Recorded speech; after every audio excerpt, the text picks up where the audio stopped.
character rights from Walt Disney in 1928? Now that's a better example of being the same character. What? Oh, and dear Minnie, did you know that you're also a mere copy of my girlfriend, Hortensia? No, it's not true. Clones like you don't deserve all that fame and fortune you have today. Leave her alone, Oswald! Or else what, Mickey?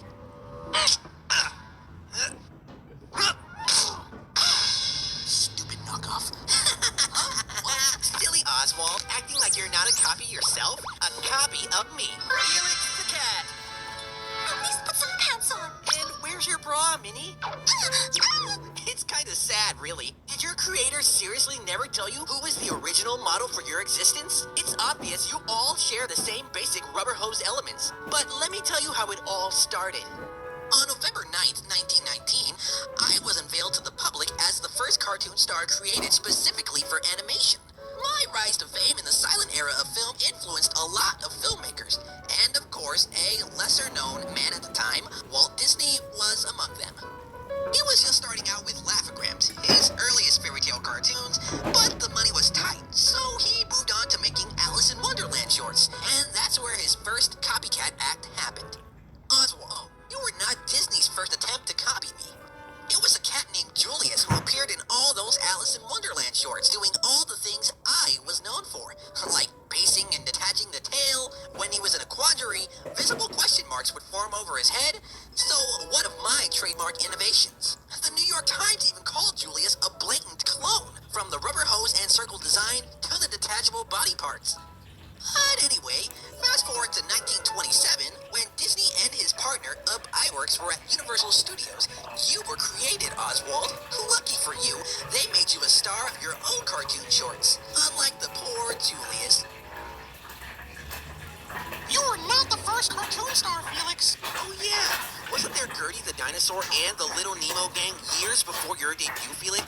It's true, there were other animated characters before me, but none of them could convey human life as much as I could. I was the first relatable creation who could directly speak to the public. I could talk thanks to speech bubbles, read, drink, and more importantly, entertain. And of course, my brand of entertainment was like no other, because I could play with a daily life thanks to the metamorphosis possible only in animation. So, transforming my tail into whatever convenient thing I wanted, breaking the fourth wall and reality itself with visual gags was among few of my many tricks. Despite being a cartoon cat, I was still able to stay believable as a real character that the audience could connect with. Well, you copied Charlie Chaplin. He was the first one to use metamorphosis in film. Well, last time I checked, he was not a cat. We looked nothing alike, and while we had similar acting roles, he could never achieve the situations and visual gags that I made possible. He was only a mere human after all. Yeah, you don't look like him, because Crazy Cat was your model. Your original design was pretty close to him, or her, them. And they came a few years before your debut, Felix. That gender-fluid pussy's got nothing on me. We're both cats, sure, but Crazy never had a stable identity compared to me. He was more about love and drama than creative problem-solving or metamorphosis. And after my career took off, Crazy was the one who started to resemble me. I guess you get some credit here, as Crazy started to wear your type of gloves, and that mini ripoff for a girlfriend was just too obvious. You mean Hortensia ripoff? But that's not interesting. Instead, why won't you mention the fact that the blue hedgehog was modeled after me? Despite how low the poor guy has sunk these past years, it's still nice to have a direct influence on a once big video game icon. You and many others would never have been created if it wasn't for me, as I was the first role model to the cartoon world. Do you see how important I am? Someone who's so important sure doesn't seem to have his own cartoon series anymore.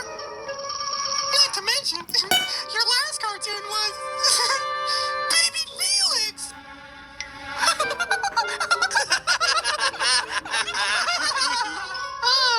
Such a relevant cartoon character indeed. Fine. I'll give you that, Mickey.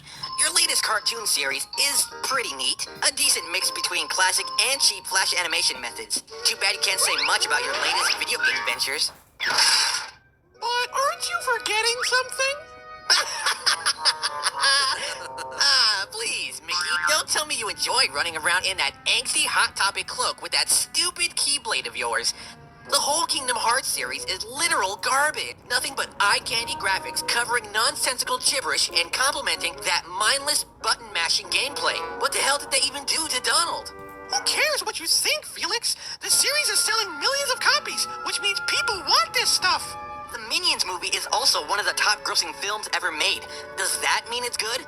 Face it, Mickey, just because you're the mascot of the biggest media empire on the planet doesn't mean anything in terms of quality. Your Disney executives and producers have been creatively bankrupt for decades. Just look at all the latest live-action remakes shamelessly preying on nostalgia. Disney was so desperate for new ideas, it had to buy Lucasfilm, Marvel, and even 20th Century Fox. The fact remains, Disney is no longer able to produce anything fresh and original on its own.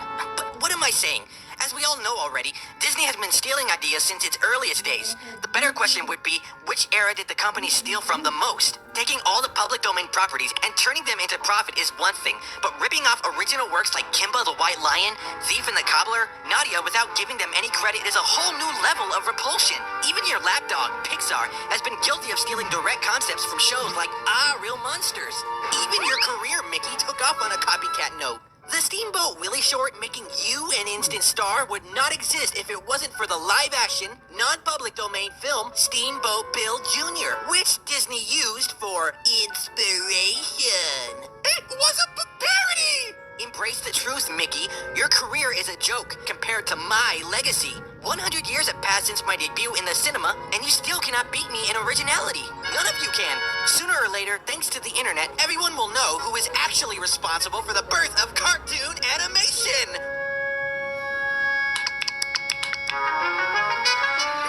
And after... Shut up! Just shut up! Or else what, Mickey?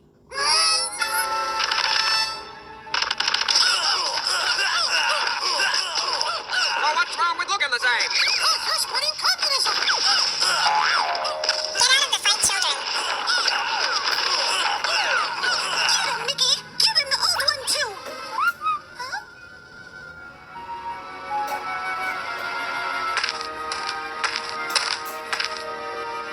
Is this for me?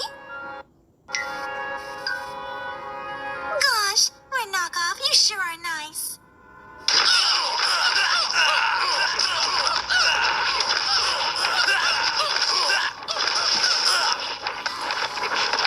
Please! Please stop this! There's no reason to fight just because we look similar. We can do much better than this. Together, we are stronger. We can do incredible things. Why, if we unite and join forces, we can even purge those Chinese cartoons once and for all. How many clones of me are there? Pardon, but these are clones of me. This pig clearly wears my shorts. Just think how many generations of artists we can inspire so they can keep our rubber hose style forever.